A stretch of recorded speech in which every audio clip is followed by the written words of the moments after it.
Yes, people, hope you're all well. Welcome back to 2026, where it started with a bang.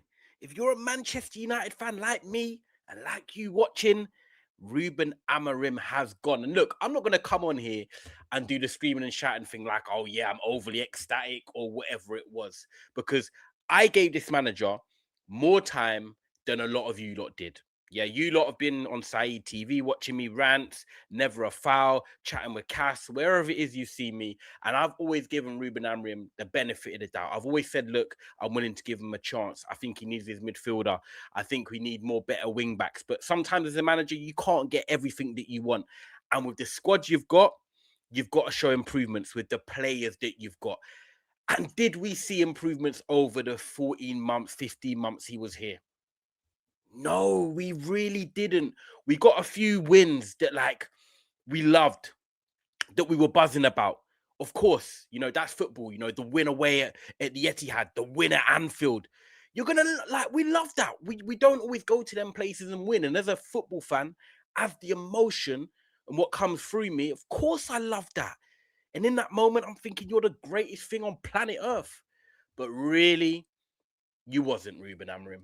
And I think that was the thing as a Manchester United fan over the last 14 months. It was always looking for the consistency, the run of games, the back-to-back wins. Look how long we've been waiting. We've got my man, he's waiting to cut his hair. That might happen now.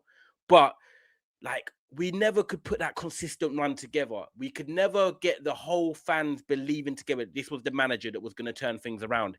He came with a big reputation from Sporting Lisbon. It didn't quite work out. He stuck to his beliefs with the formation. His subs were very questionable at a lot of times. He didn't really want to show adaptation, which you have to do in the Premier League, and which is what makes a lot of other managers successful. And, he rode out on his principles, and his principles, unfortunately, the players couldn't do what he wanted to do. He couldn't get across his message to the players. And the transfers were okay. We've got players that I'm still happy to have now. So the transfers were okay, but we didn't quite get the core principles that I think he needed to fully succeed. But then the board should have not also went for him. That's what I think I've come down to now. When people say Amorim, I think Amorim's a decent manager. And I think he'll go and have success everywhere he goes, anywhere he goes. Not all the time, but he will have success in his career. Probably ends up at the Benfica job after Mourinho. But I think if you go with someone like Ruben Amorim, you've got to go all the way, because it's 3-4-3. You need specialist profiles in midfield with legs, determination, athleticism, and you need wing backs that can get up and down the pitch and are effectively really attackers.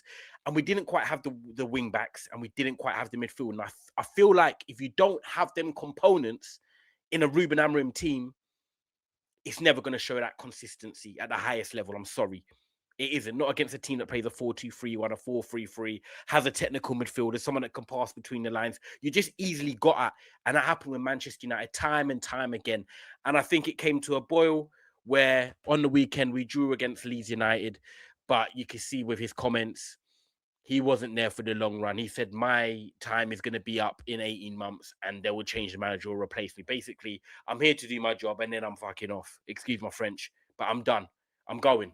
Do you know what I mean? I don't need to be here much longer. And we don't want at Manchester United a manager that's just here collecting his pay and I'm here for 18 months. I'm babysitting the team and then someone else is going to come in. No. Make the move. Be decisive, INEOS. And we all woke up on Monday morning and guess what? They were decisive. They got out the manager. David Ornstein dropped it. Wow. Done. Jason Wilcott's Barada called him in Monday morning. Yo, time is up. Away you go. And Amorim said, yeah, do you know what?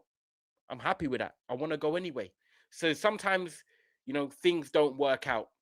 Amorim will go move on and Manchester United move on. Like the video and subscribe. But guys, where next for my football club? Where next? Well, there's two names that are in the hat and I'm going to give my opinion before it's probably confirmed which one takes the job. Ole Gunnar Solskjaer or Michael Carrick. Now, one is the reason I got into YouTube, or the reason I started collabing with people. Big up Statman Baines. If anyone knows about Statman Baines, that was the first collab I did on YouTube. Me and R Biz, and big up Biz, I'll get him back, especially if Ollie comes back, because Biz loves Ole Gunnar Solskjaer, but we'll talk about that. There was a debate when Ole was in charge at Manchester United. Was he the right manager for Manchester United? Ole in, Ole out. Massive debate. If you ever get bored, type in Statman Baines, Ole Gunnar Solskjaer, whatever it is, and you'll see me and Biz against Baines on there. Massive stream. It was wicked back in the day. But we were big believers in Ole Gunnar Solskjaer. I think that he had the harmony there. He had Martial, Greenwood, Rashford playing well. Could he get us back to the top? I thought he could even potentially get us really far and win the Champions League. Of course, it didn't work out for Ole. But when he came in that first win against Cardiff, oh my God, it was beautiful. I remember being at Winter Wonderland with my girl, and it was a 5:30 kickoff, I think, on a Saturday. And I saw 5-1 or whatever it was. Oh, I thought the football is back. But of course, it didn't last forever. But it was a great moment when it was going well under Ole Gunnar Solskjaer. That is one thing I will 100% say. But do we want him back? He's probably got things he'd want to correct and things he'd want to do differently at the football club. Again, different players, even though he's got his main staple in Bruno Fernandes, who was vital for him in that period. But would we want Ole Gunnar Solskjaer back? Or is it like you've been in the club, you've done your management role, I don't know if it's the same you coming back. Will people have that sour taste in their mouth? I don't know if I want to eat from that place again. You know, when you go to a restaurant that you like, then you get food poisoning or something don't go, and someone says, do you want to go back there? I don't know if you want to go back there and eat. You know, I loved it at a time. Then I went off it. Something happened. I don't know if I want to go back there anymore. Or do you want to try something new that you've heard people talk about saying, yeah, do you know what? This spot's nice now. You know what I mean? Yeah, my man, his dad, who used to run the old team back in the day, the old gaff, his dad was proper on the football pitch. That's Michael Carrick. Michael Carrick's gone from the football pitch to now dictating from the touchline. And I'll be honest with you, people, Michael Carrick is one of the 3 managers I want on a permanent basis. So my dilemma, and it would be great to see what you guys think, obviously my first video of 2026 is, would you want Ole back? And it's like, okay, take him as a caretaker manager. We know what he can come in and do. Good man manager. You know, he wants the players to play exciting football and stuff. We get by for 5-6 months with Champions League football still potentially there, get into the top 5. Or would you want Michael Carrick to come in and then do well as an interim? And then you're like, does he stay on? Or if he doesn't do well as an interim, you're like, well, he's never going to be manager of Manchester United.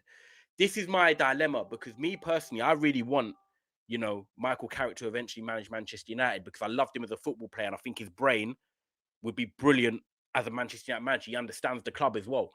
But I think I'd rather wait and get Michael Carrick in the summer, or if not, in years ahead when hopefully he develops and becomes an even better manager and he comes in and he actually manages the football club.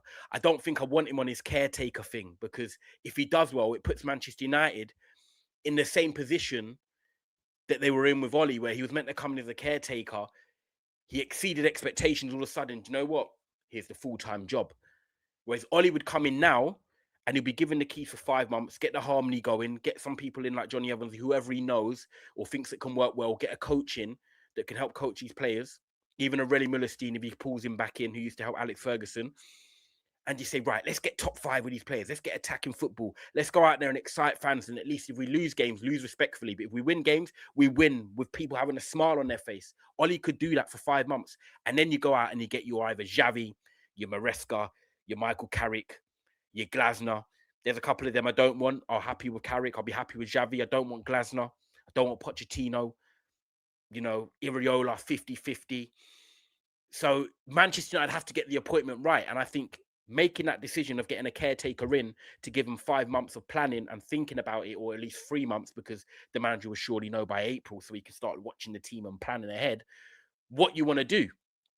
Because this appointment has got to be right now. Barada and Wilcox have shown that they can sack managers, or they'll sack a manager if it's not going well. Or if, you know, they start having risks with them up above in higher management. So, you know, we said 2028, they want to be winning the league.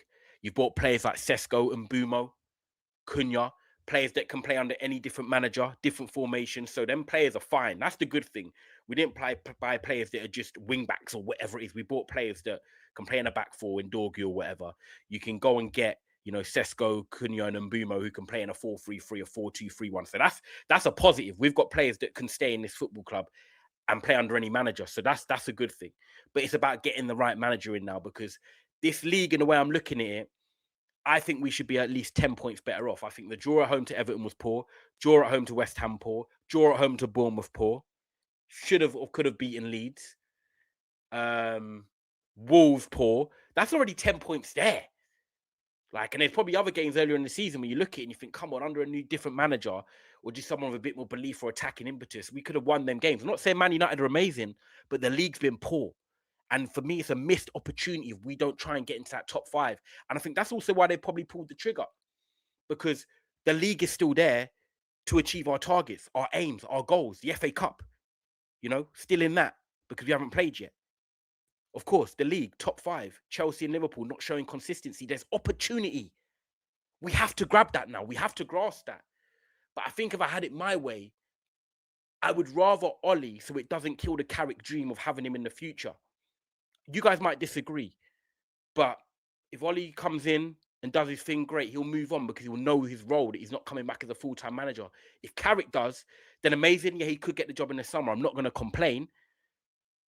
But do we give him it now with the team we've kind of got? Is it ready to be Michael Carrick ball? I don't know if the players are up to Carrick's level yet. Big decisions to make, people, and we're going to find out in it looks like maybe the coming days. Ole Gunnar Solskjaer's already been seen at Waitrose. Carrick's already living up there anyway in North. So let's find out. But let me know in the comments, people. But Ruben Amorim's time's come to an end. And look, I wanted it to work out for him. I wanted it to work out for Ten Hag, but sometimes it doesn't. Some managers make you think, yeah, do you know what? I'm going to do something different or whatever it is. But obviously, it's that new hype. When someone comes in, you have that new belief. Oh, that one's gone. Right, let's see what this one does. But now I'm going to sit back and watch. I'm going to sit back and watching. Grab the remote, grab my popcorn, and let me just enjoy the movie. But guys, like this video, subscribe. More content coming. It's 2026, new energy, and I'm going to try and be consistent for y'all. So yeah, man. Let's see what happens. Ole or Carrick? Let me know in the comments. I need to know what you guys think. And subscribe to this. Subscribe to Never a Foul. And I'll see you soon. Bless up.